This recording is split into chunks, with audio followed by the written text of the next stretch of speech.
그래서 분유 먹는 아이들은 미리 예측하고 수유를 하고 이렇게 진행이 된다 그러면, 모유 먹는 아이들은 안녕하세요. 곽인철 아이연구소의 곽인철입니다. 이번에는 아기가 수유를 할 때 분유 먹는 아이들과 모유 먹는 아이들이 먹는 텀이 좀 다르다라는 것을 말씀을 드리고 싶습니다. 분유 먹는 아이들은 보통 1회 양이 좀 정해져 있죠. 뭐 80을 먹든지 120을 먹든지, 보통 80 정도를 먹으면 한 2시간, 120을 먹으면 한 3시간, 이 정도의 텀을 벌릴 수 있는 양입니다. 보통 아이들이 깨어있는 시간이 1시간 정도밖에 안 되는 2개월 아기들은 그 다음 수유 텀이 빠르면 2시간, 늦으면 한 3시간, 90일쯤 되면 아이들이 깨어있는 시간이 1시간 반 전후가 되면 잠을 1시간 자느냐 2시간 자느냐에 따라서 수유 텀이 3시간 혹은 4시간 이렇게까지도 생길 수 있습니다. 그래서 그 적정한 어떤 시간을 정해서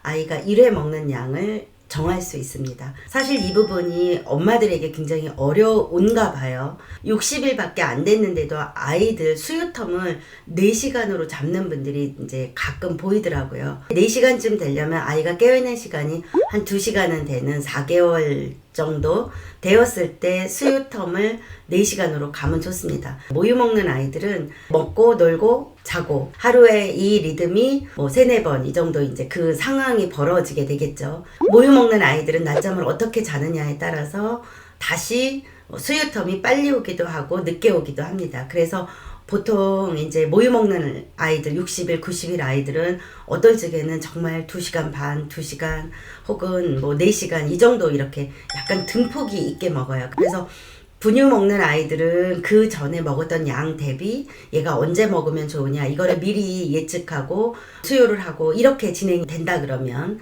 모유 먹는 아이들은 흐름을 따르는 게 좋습니다. 자고 나서 먹어야지 되는 시간이 됐을 때 수유를 합니다. 그 다음에 다시 깨어있는 시간 동안 잘 놀고 적어도 1시간에서 2시간 잠의 구간을 좀 지난 뒤에 모유 먹는 아이들 고유의 자기 리듬으로 수유를 해야지 됩니다. 이게 어떤 시간으로 들어가는 게 아니라 그 아이의 생체 리듬을 보고 수유를 진행하시는 것을 권유합니다.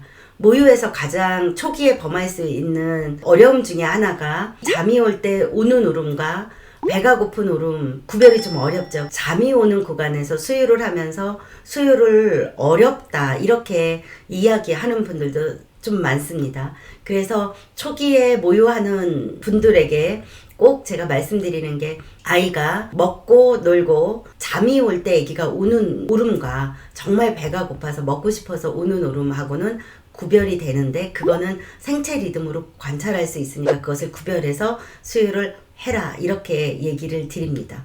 핵심은 이겁니다. 모유 먹는 아이들과 분유 먹는 아이들은 시간이 약간 다를 수 있다. 또한 분유 먹는 아이들 리듬에 따라서 모유 먹는 아이들을 맞추지 마라. 이 얘기를 여러분들에게 드리고 싶었습니다. 감사합니다.